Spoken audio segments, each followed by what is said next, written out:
भगवान की है आरती, पापियों को पाप से है तारती। श्री भागवत भगवान की है आरती आरती, पापियों को पाप से है तारती। ये अमर ग्रंथ ये मुक्ति पंथ ये पंचम वेद निराला, नव ज्योति जगाने वाला। ये अमर ग्रंथ ये मुक्ति पंथ ये पंचम वेद निराला, नव ज्योति जगाने वाला। हरि नाम एगी हरि ध्यान एगी हरि नाम एगी हरि ध्यान एगी, जग मंगल की आरती, पापियों को पाप से है तारती। श्री भागवत भगवान की है आरती आरती, पापियों को पाप से है तारती।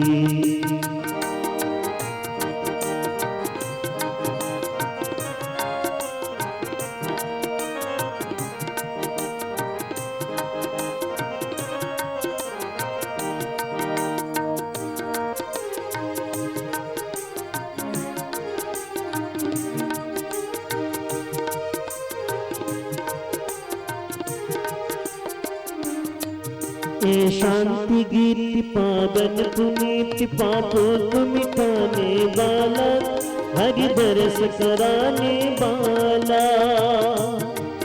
ये सुख करनी ये दुख हरनी, सुख करनी ये दुख हरनी, मधुसूदन की आरती, पापियों को पाप से है तारती।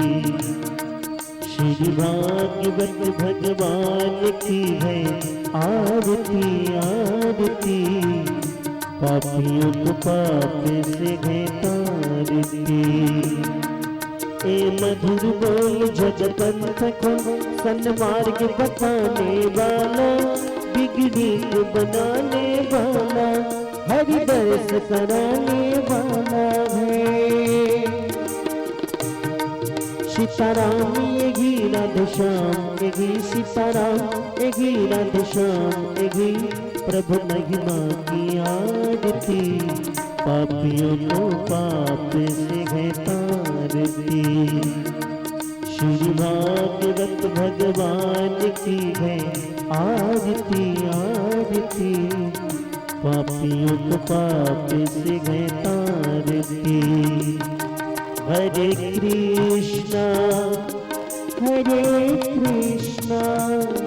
कृष्ण कृष्ण हरे हरे, हरे रामा राम रामा हरे हरे। আচ্ছা তুমি কি কালকে কোনো যজমান বাড়ি টাড়ি যাবে নাকি? তাহলে হ্যাঁ যাব, না গেলে সংসার চলবে কি করে? ভক্ত বাড়ি না গেলে কিছু ভিক্ষা টিক্ষা আনতে হবে তো। তা ঠিক আছে বাবা, তুমি কোনো চিন্তা করো না, ও মায়ের দায়িত্ব আমার হাতে রইল, ও সব ঠিকঠাক করে দেবে। ব্যাস এই তো দেবর্ষি নারদ যখন এই কথা বলেছে না, তখন বাবা নিশ্চিন্তে তারপর দিন ভক্ত বাড়ি চলে গেছে।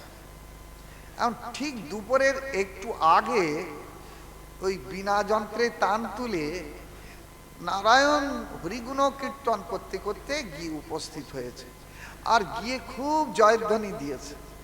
জয় বাবা কৈলাসপতি ভোলানাথের জয় হো, খুব জয়ধ্বনি দিয়েছে। আর মা ভোলানাথের জয়ধ্বনি দিলে না খুব প্রসন্ন হয়ে যায়। ও দেবর্ষি নারদটা জানে, তাড়াতাড়ি মা এসে যত্ন করে দেবর্ষিকে বসার আসন টাসন দিয়ে, বাবা সব কুশল তো? দেবর্ষি বলে হ্যাঁ মা, মা আপনার সব মঙ্গল তো, কুশল তো? বলে হ্যাঁ বাবা। মা বাবা আপনাকে খুব ভালোবাসে না? তাহলে উরি সর্বনাশ, বলো কি?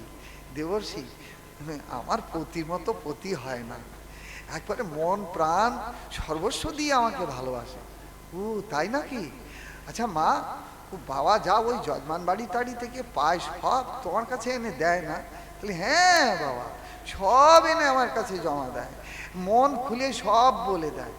ও তাহলে সব তোমার কাছে মনের গোপন কথা সব বলে? বলে উরি বাপরে বাপ, আমার পতি দেবতার পেটে কোনো কথা কিচ্ছু গোপন রাখে না, সব আমার কাছে বলে দেয়। এত ভালোবাসে বাবা তোমাকে? বলে হ্যাঁ। উরি বাপরে বাপ, মুখে বলে কিন্তু আমি তো জানি, মুখে বলে তুমি আমার একমাত্র জীবন, তুমি আমার একমাত্র প্রেয়সী, ইত্যাদি ইত্যাদি, সব পেটের কথা সব বলে দেয়। আচ্ছা বাবা তোমাকে এত ভালোবাসে? আচ্ছা মা, বাবা যদি তোমাকে এত ভালোবাসে আর বাবা যদি সব বলে তোমার কাছে, মা ওই বাবার গলায় যে মুন্ডমালাগুলো রয়েছে, ওই মুন্ডগুলো কেন বাবা ঝুলিয়ে রেখেছে, এ কি তোমাকে কোনোদিন বলেছে? না তো। তাহলে এই যে বললে মা বাবা সব বলে, তা বাবার গলায় ওই যে মুন্ডগুলো ঝুলছে, ওই মেরু মুন্ড দুটো তিনটে ওই যে ঝুলছে, ও মুন্ডগুলো কোত্থেকে এলো তোমাকে কি বলেছে? তা না তো বাবা। তাহলে আসল কথা বলবে না? সে রহস্য তো মা তুমি জানো না, এই কথা বলতে পারবে না বাবা। কি কি কি ব্যাপার দেবর্ষি? কেন, কি ব্যাপারটা বলো তো দেখি। তাহলে মা এখন যদি আমি বলি আসল রহস্য, তাহলে তো তুমি তো ঠিক থাকবে না। না না বাবা তুমি বলো, বলো কি ব্যাপারটা কি? মাকে ভালো করে তাতিয়েছে। মা শোনো, ওই যে মন্ডগুলো ঝুলছে না গলায়, ওগুলো বাবার প্রাণের চাইতে আরো প্রিয়তমা। মরে গেছে, ওই জন্যে তাদের ভালোবাসা ভুলতে পারেনি, ওই জন্যে গলায় ওই মুন্ডগুলো, মরা মুন্ডগুলো বয়ে বয়ে নিয়ে বেড়াচ্ছে। হ্যাঁ, কি সভ্যনা! বাইরে দেখতে ভোলা ভালার, ভেতরে পেটে পেটে এত দুষ্টামি। হ্যাঁ, তুমি যে বললে মা তোমাকে একেবারে প্রাণের প্রাণ দিয়ে ভালোবাসে, সব কথা মনের কথা খুলে বলে, কি হলো? ওই মুন্ডগুলো কোত্থেকে কোনোদিন বলেছে? তা তো বাবা, তা তো বলেনি। তাহলে শয়নে স্বপনে ওগুলো যে গলায় রাখে, ওগুলোকে ভুলতে পারে না। এত ভালোবাসতো ওদের যে মরে গেছে তাও ভুলতে পারেনি, গলায় করে বইছে মরা মুন্ড। শুনিয়ে তো পার্বতী রেগে কাঁই, আজকে বাড়ি আসো, তার একদিন কি আমার একদিন, আজকে একটা যাহাই করব সংসারে। এই পার্বতী যদি রেগে গেল, একেবারে মাথা চুল টুল খাড়া করে চামুন্ডা মূর্তি ধারণ করে কালো কাপড় পরে গিয়ে গোসা ঘরে গিয়ে বসে কান্না করতে শুরু করে দিয়েছে। এই তো মা পার্বতীকে তাতি দিয়ে দেবর্ষি তো দৌড় কেটে পড়েছে। এখন মা তো ওই গোসা ঘরে গিয়ে কালো কাপড় পরে কান্না শুরু করেছে, বসে বসে এলো গোসা ঘর। এখন মহাদেব তো দুপুরবেলা এসেছে, প্রতিদিন যেমন আসে, পার্বতী পথের দিকে তাকিয়ে বসে থাকে, হাতের থেকে জিনিসপত্রগুলো নেয় আর তাড়াতাড়ি গিয়ে ওই বারান্দায় বসার আসন দিয়ে ঠান্ডা জল দিয়ে পা ধুইয়ে দেয়, মাথার চুল দিয়ে মহাদেবের পা মুছিয়ে দেয়। কেন? ভবানী কেমন করে সেবা করে, পতি দেবতা এত যত্ন করে, ঠান্ডা হাওয়া করে। আজকে পার্বতীকে দেখছেন না মহাদেব, কি ব্যাপার? ও পার্বতী, পার্বতী তুমি কোথায় গেলে, কোথায় গেলে পার্বতী? পার্বতীরা সাড়া নেই। নন্দী ভৃঙ্গি তারা ছিল, এ নন্দী ভৃঙ্গি মা কোথায় গেল রে?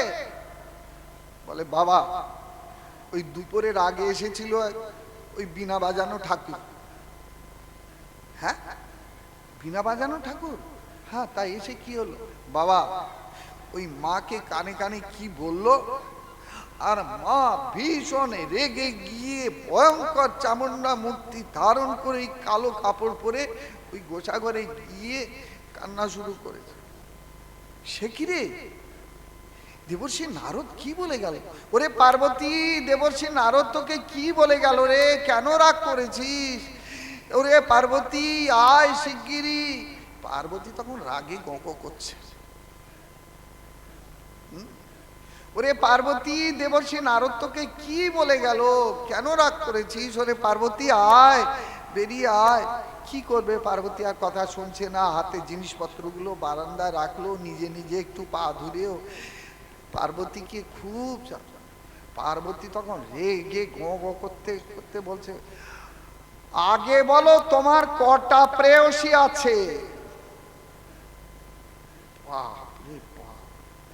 ওরে পার্বতী, তুই ছাড়া আমার জীবনে কেউ নাই রে। তুই আমার মন প্রাণ জীবন সর্বস্ব, তুই প্রেয়সী আমার একমাত্র। আর ন্যাকামো করো না, তাহলে গলায় ওই মুন্ডগুলো কিসের? হ্যাঁ, কিসের মুন্ড আগে বলো। মহাদেব বলে, সর্বনাশ করেছে দেবর্ষি, এইসব কথা বলে গেছে। ওরে পার্বতী শোন শোন, এ মুন্ডগুলো আর কারণ না, এই মুন্ডগুলো তোর। পার্বতী বলে, কি আমার মুন্ড আমার ঘাড়ে, আমার গলায়? তোমার গলায় কি করে গিয়ে ঝুললো? হ্যাঁ। মহাদেব শুনে বলে, কি সর্বনাশ, এই দেবর্ষি নারদ এইসব বলে গেছে। ওরে পার্বতী শোন শোন, পার্বতী এই মুন্ডগুলো সব তোর, এগুলো আলাদা কারণ নয়।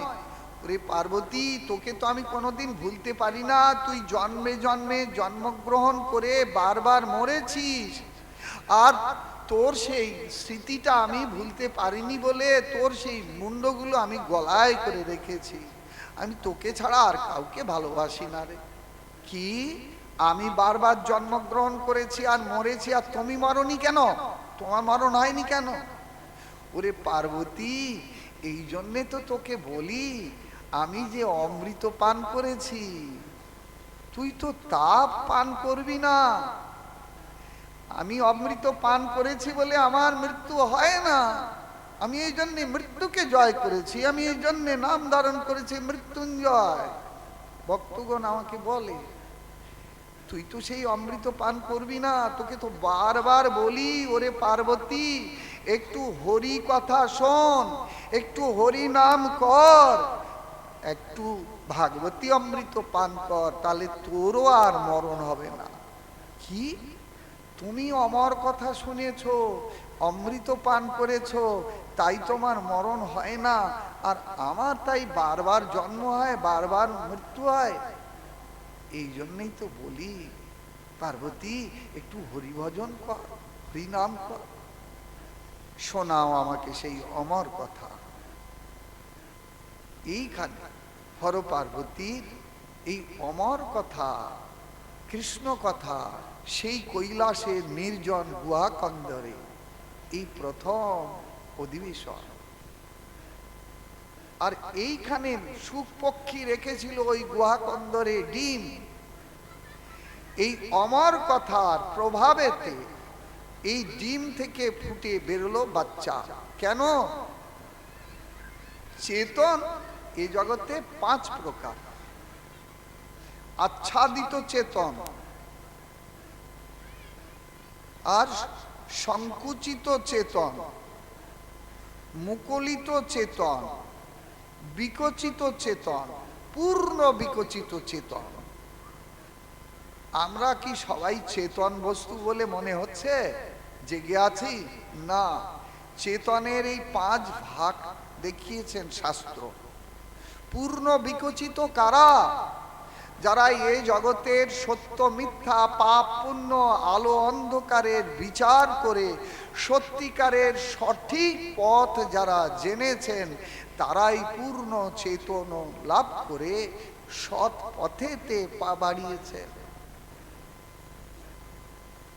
আচ্ছাদিত চেতন পাহাড় পর্বত, সংকুচিত বৃক্ষ আদি তরুলতা, ছোলা, দানা শস্য, এগুলো তো চেতন আছে, কিন্তু আচ্ছাদিত হয়ে আছে।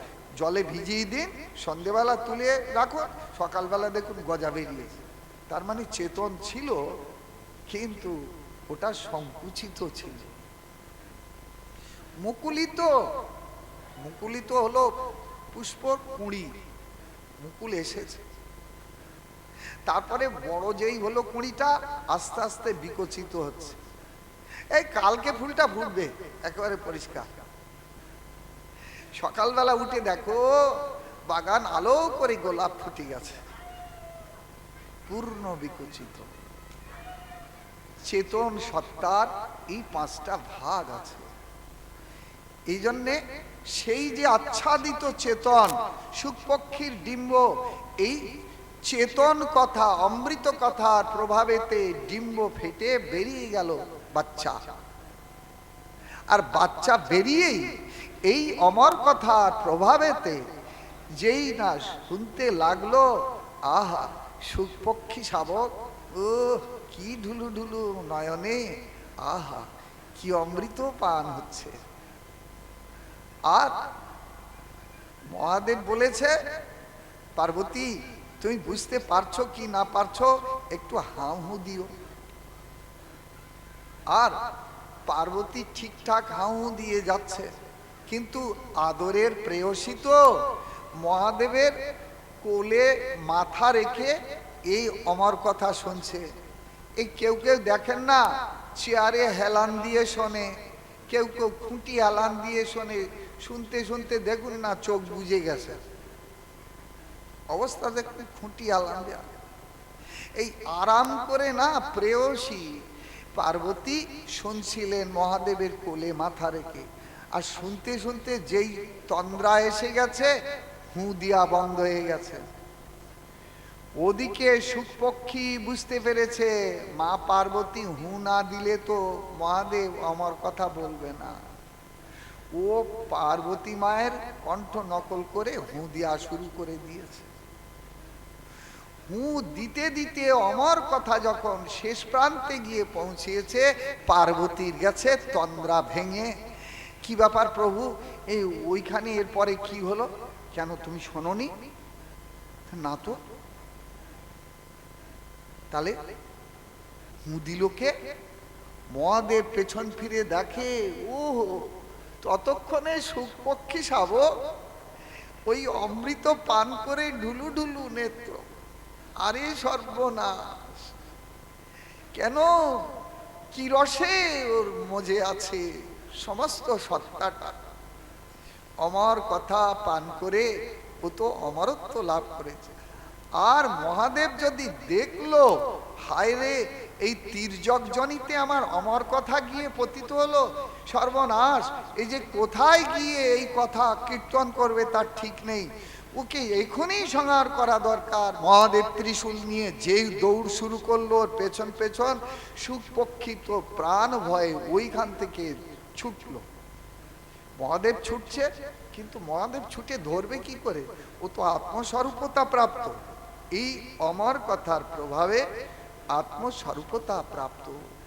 শুকপক্ষী দৌড়তে দৌড়তে মহাদেবের তাড়া খেয়ে ওই গঙ্গায় স্নান করছিলেন ব্যাসপত্নী বিটিকা দেব। আত্মস্বরূপতা শুকপক্ষী প্রবেশ করলো ব্যাসপত্নী বিটিকা গর্ভে, ঢুকলো তো আর বেরোয় না। মহাদেব গিয়ে ত্রিশূল নিয়ে সংহার করতে উদ্যত। বেদব্যাস বলেন, কি করেন দেবাদিদেব, স্ত্রী বধে উদ্যত হয়েছেন কেন? বলে ঢুকেছে। কি ঢুকেছে? বলে আমার কথা নিয়ে ঢুকেছে। বলে কোথায়? বলে এই তোমার স্ত্রী গর্ভে, ওকে শেষ করবো। আরে দাঁড়ান দাঁড়ান, হে দেবাদিদেব, ও যখন আপনার অমর কথা নিয়ে ঢুকেছে না, নিশ্চয়ই বাইরে আসবে যখন জগতের কল্যাণময় মূর্তি পরিগ্রহ করেই আসবে, আপনি চিন্তা করবেন। বেরোলো কে? সুখদেব। কখন? দ্বারকাধীশ ভগবান গিয়ে যখন প্রতিশ্রুতি দিলেন, কে আছো মাতৃগর্ভে, বাইরে এসো, আমি মায়াধীশ তোমাকে প্রতিশ্রুতি দিচ্ছি। সুখদেব যে লগ্নেতে বেরোলেন, সেই লগ্নেতে ভগবান মায়ার প্রভাব মুক্ত করে দিলেন। আর ব্যাসনন্দন ওই লগ্নে সমস্ত জাত কর্মাদি পরিত্যাগ করে ব্রহ্মানন্দে তন্ময় হয়ে তাই বনের পথে চলেছিলেন গুনগুন কীর্তন করতে করতে। ব্যাসদেব পেছনে হা পুত্র করে পেছন দিকে যখন আহ্বান করছেন, শুনছে না পুত্র। বৃক্ষরাজি শুনিয়ে দিলেন, ওহে বেদব্যাস, দাও না একটা পুত্র, জগতের কল্যাণের জন্য দাও না। আমরা প্রতি বছর কত সন্তান প্রসব করি, একটাও কি নিজের জন্য রাখি? আম গাছে কত আম হয়, ফলের গাছে কত ফল হয়, আমরা কি একটাও ফলরূপী সন্তান রাখি? তোমার একটা ফল, একটা সন্তান দাও না জগতের কল্যাণের জন্য। আমরা এত দিই, তুমি একটা দিতে পারছো না। সেই জন্যে সুখদেব যখন ব্রহ্মানন্দে তন্ময় হয়ে চলে যাচ্ছে, তখন বেদব্যাস তো হাপুত্র করে তখন আহ্বান করছে। এদিকে ভগবান শ্রীকৃষ্ণ দ্বারকাধীশ ভগবান বেদব্যাসকে বলছে, ব্যাস শোনো শোনো, তোমার এই যে পুত্র চলে যাচ্ছে না, এই পুত্রের নাম রাখলাম আমি সুখদেব। এই কোন সুখ জানো? এই সাক্ষাৎ সেই আমার নিকুঞ্জ বনের সুখদেব। তার মানে আমার বৃন্দাবন লীলায় আমার কুঞ্জবনে দুটি সুপক্ষী পোষা ছিল, একজনের নাম দক্ষণ আর আরেকজনের নাম বিচক্ষণ। সেই সুপক্ষী আজকে এই কলিহত জীবের মোহনিদ্রা থেকে তাদের জাগ্রত করবার জন্যে এই আমার অমৃতময় গুণগাথা কীর্তন করে তোমার পুত্র রূপে জন্মগ্রহণ করেছে। জয় সুখদেব মহারাজ কি, জয় দেবাদিদেব মহাদেব কি। আসুন হর পার্বতী তাই পুনরায় মিলন হলো। আর আমরাও তাই সুত গোস্বামী তাদের চরণে আবার শরণাগত হয়ে মনু মহারাজের পুত্রদ্বয়ের কথা শ্রবণ করব, কিন্তু তার আগে একটু কীর্তন। ওম নমো শিবায়, ওম নমো শিবায়।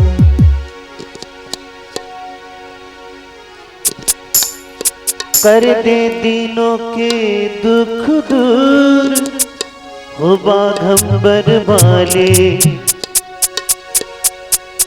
कर दे दीनों के दुख दूर, हो बाघंबर वाले। कर दे दीनों के दुख दूर, हो बाघंबर वाले।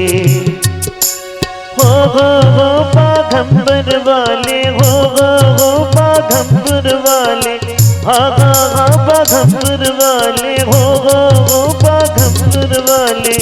कर दे दीनों के दुख दूर, हो बाघंबर वाले। कर दे दीनों के दुख दूर, हो बाघंबर वाले।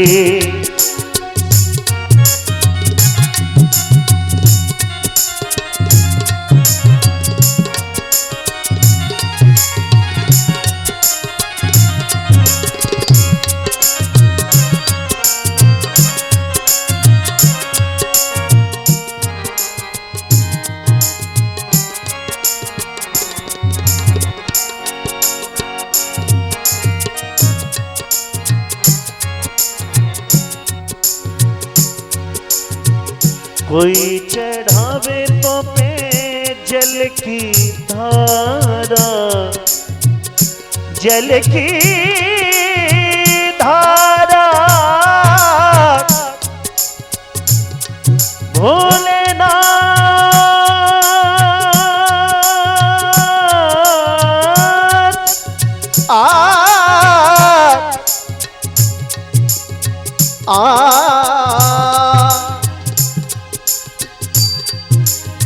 आ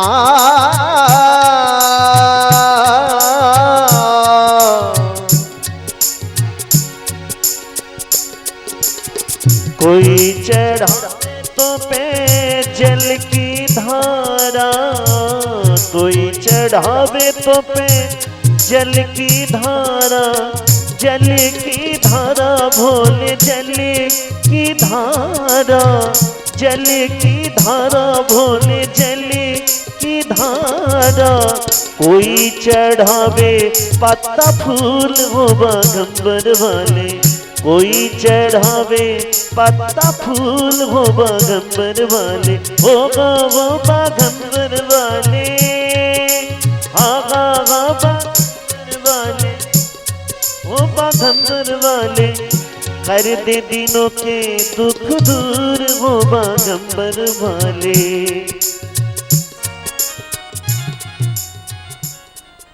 মামনি সুত গোস্বামী পাদের চরণে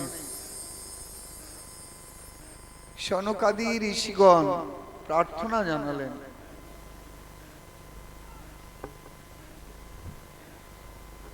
হে সুত, আমাদের কাছে মনু মহারাজের পুত্রগণের কথা কীর্তন করুন। এই কথা শ্রবণ করে মামনি সুত গোস্বামী বলতে লাগলেন, মহারাজ শুনুন, উত্তানপাদ রাজা আর প্রিয়ব্রত এই দুই পুত্র হলো স্বয়ম্ভুব মনুর। উত্তানপাদ জ্যেষ্ঠ, প্রিয়ব্রত কনিষ্ঠ। মহারাজ, এই উত্তানপাদের না দুই স্ত্রী ছিল। প্রথমা স্ত্রীর নাম হলো সুনীতি আর দ্বিতীয় স্ত্রীর নাম হলো সুরুচি।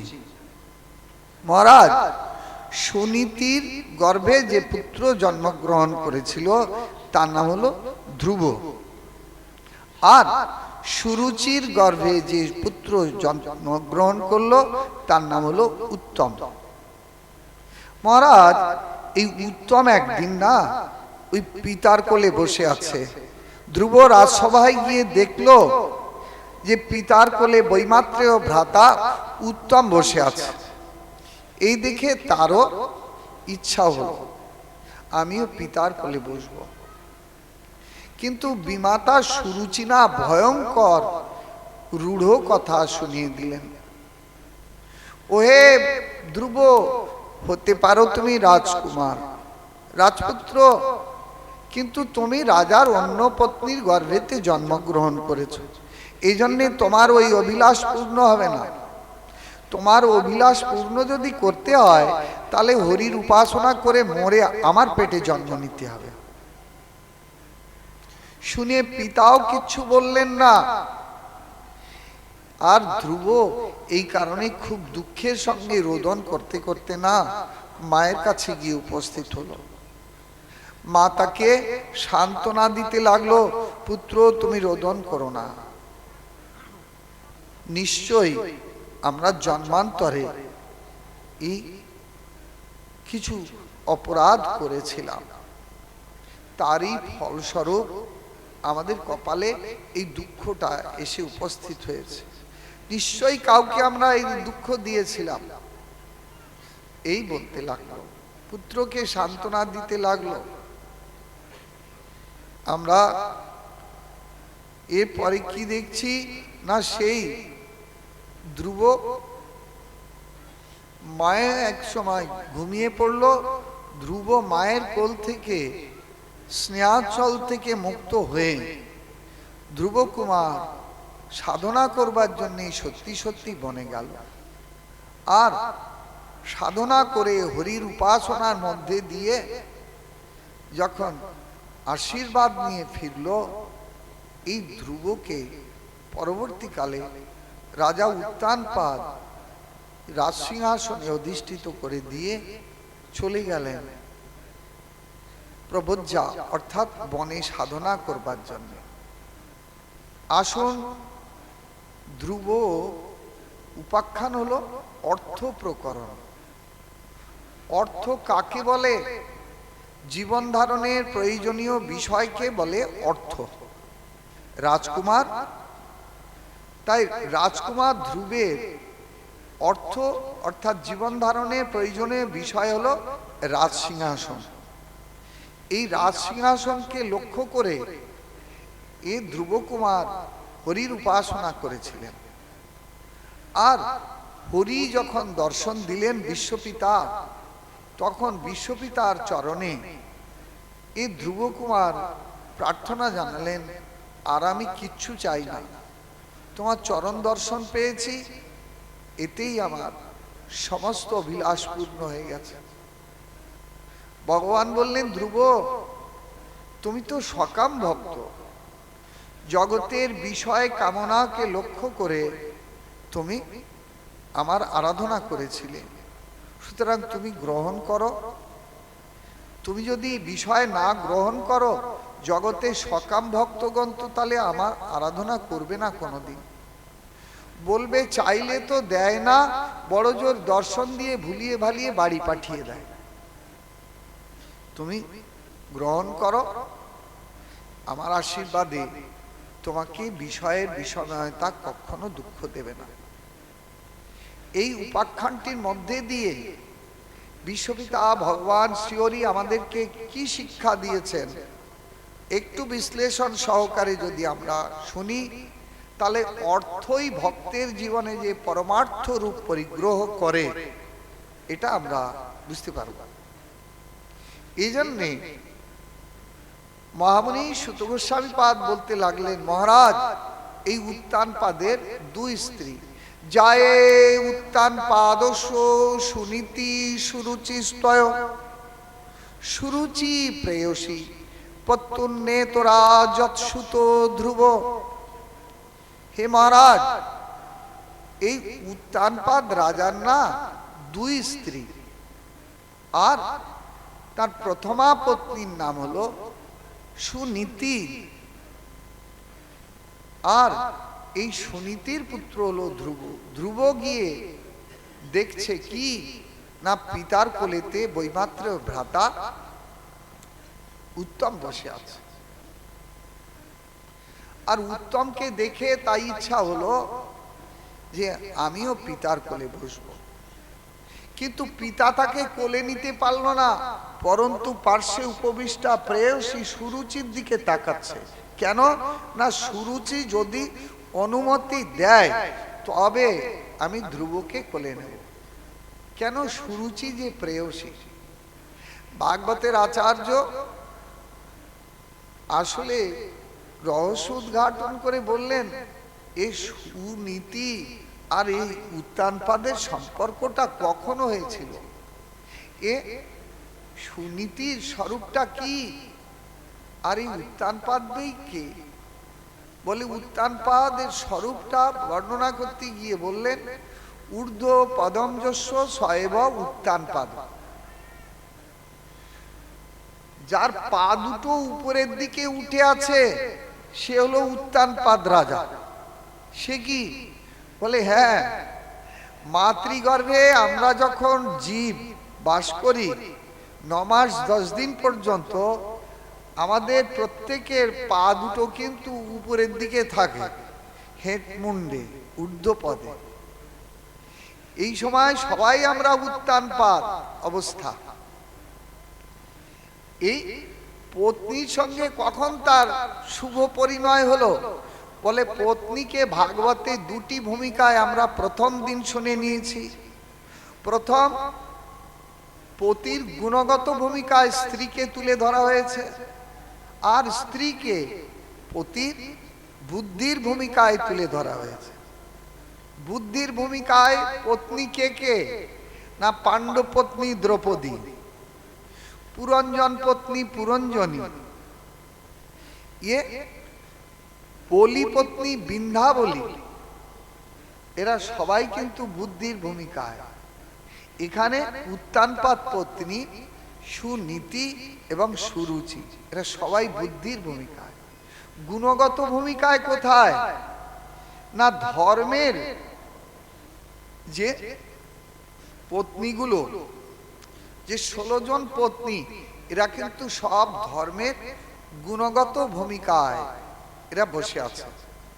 এরা সব দক্ষের কন্যা, কিন্তু ধর্মকে এই যে 16 জন পত্নী এই কন্যা দান করেছে, এই 16টা কন্যা সব দক্ষের। ধর্মের প্রথমা পত্নীর নাম কি শুনলেই বুঝতে পারবেন যে পুরুষের গুণগত ভূমিকায় এ পত্নীগুলো সবাই ভাগবত চরিত্রে বর্ণনায়।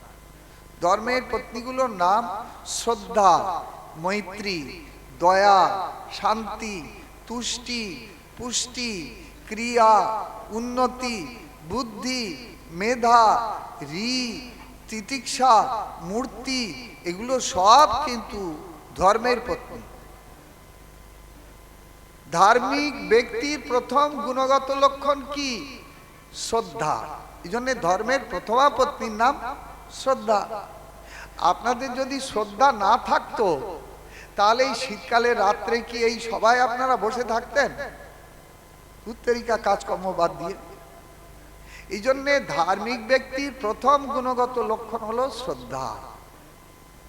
দ্বিতীয় পত্নীর নাম কি? মৈত্রী। ধার্মিক ব্যক্তি জগতে কাউকে শত্রু দেখে না, সবাই তার প্রিয় বান্ধব, বিশ্বপিতার নিত্য সন্তান আমরা।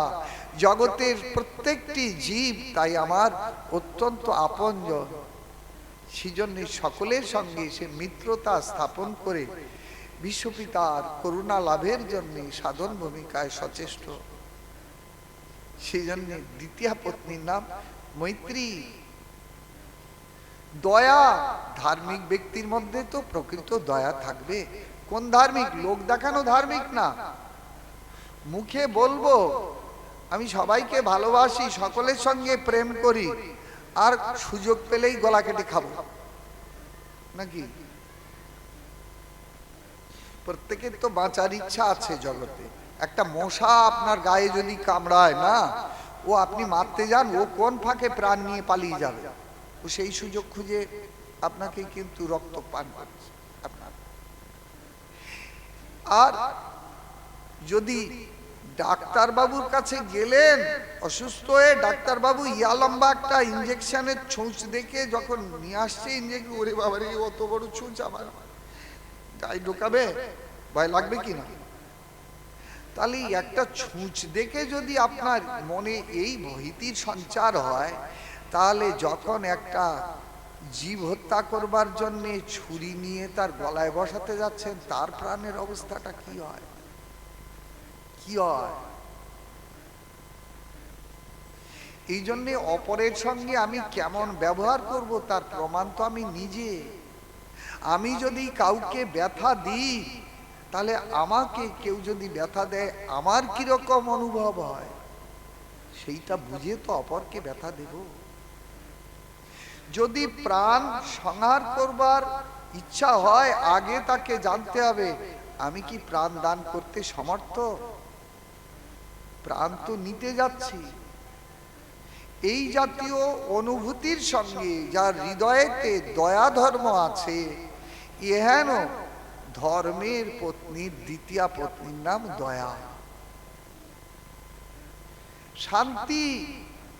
ধার্মিক ব্যক্তি কোনোদিন জগতে অশান্তি চায় না, সে সর্বত্র সকলে সুখে শান্তিতে থাক। তাই তো বেদ মন্ত্র উচ্চারণ করে ভোর বেলায় বেদ মন্ত্র উচ্চারণ করে শান্তি পাঠ করে না? সর্বে সুখিনো ভবন্তি, সর্বে সন্তু নিরাময়, মা কশ্চিৎ দুঃখভাগ ভবেৎ। আর কি বলে? ওম শান্তি শান্তি শান্তি, এগুলো শান্তি পাঠ করে অনেক। জগতে যিনি প্রকৃত ধার্মিক ব্যক্তি, তিনি বিশ্বপিতার চরণে এই প্রার্থনা করবেন, হে ভগবান, সকলে শান্তিতে থাক, সকলেই সুখে থাক, সকলে রোগ মুক্ত হোক, সকলে ভদ্র দর্শন করুক। শান্তি শান্তি শান্তি, শান্তি বজায় থাক। ধার্মিক ব্যক্তি এটা ভগবানের চরণে প্রার্থনা জানান। আসুন এই জন্যে ধার্মিক ব্যক্তির গুণগত লক্ষণের ভূমিকায় স্ত্রীকে তুলে ধরা হয়েছে।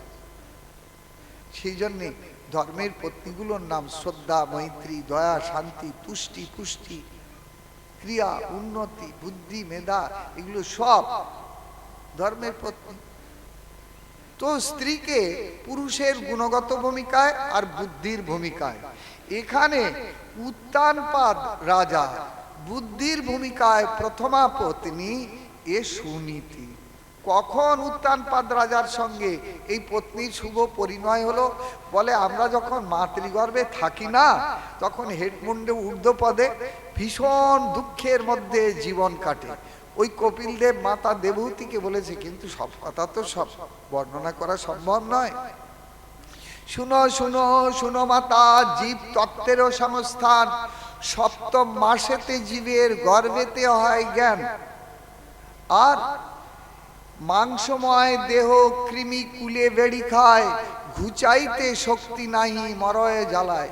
সপ্তম মাসে আমরা মাতৃগর্ভে যখন হেডমুন্ডে ঊর্ধ্বপদে অবস্থান করি, তখন এইখানে অনুভূতি আসে, জ্ঞান আসে। আর যদি এখানে দেহেতে অনুভূতি আসলো, তখন মাংসময় দেহে ওই কৃমি মায়ের পেটে আছে না, ওগুলো টুকরে টুকরে ক্ষত সৃষ্টি করে, খেতে থাকে। আর এই সময় মায়েরা আবার টক ঝাল নোনতা এগুলো নাকি খেতে খুব ভালোবাসে নাকি। যদি টক ঝাল নোনতা ওই ক্ষতস্থানে গিয়ে লাগে, তাহলে গর্ভস্থ সন্তানের কিরকম আরাম হবে বলুন তো? হ্যাঁ, মাঝে মাঝে নড়াচড়া করে, আপনজনের সঙ্গে বলে, জানিস গর্ভে না মাঝে মাঝে সন্তান নড়ছে। গুরুদেব বলতেন, বলে সন্তান কি নড়ছে খুব আনন্দে? হ্যাঁ, মহা আনন্দে নড়ছে না কেন? এই মাংসময় দেহটা যখন কৃমি কুড়ে কুড়ে খেতে থাকে, তখন তো এখানে একটা মশা কামড়ালে ফটাস করে মেরে চুলকিয়ে নিয়ে উহু জ্বালা করছে, কিন্তু ওখানে নারীর বাঁধনে হাত পা বাঁধা, গুচাইতে শক্তি নাহি মরয়ে জ্বালায়। এই সময় অত্যন্ত হাই টেম্পারেচার মাতৃগর্ভে। তাই গর্ভস্থ জীব ভগবানের চরণে প্রার্থনা করে। কি প্রার্থনা করে? হে ভগবান, তুমি আমাকে বাইরে নিয়ে চলো, আমি পৃথিবীর আলোতে গিয়ে তোমার ভজন করব।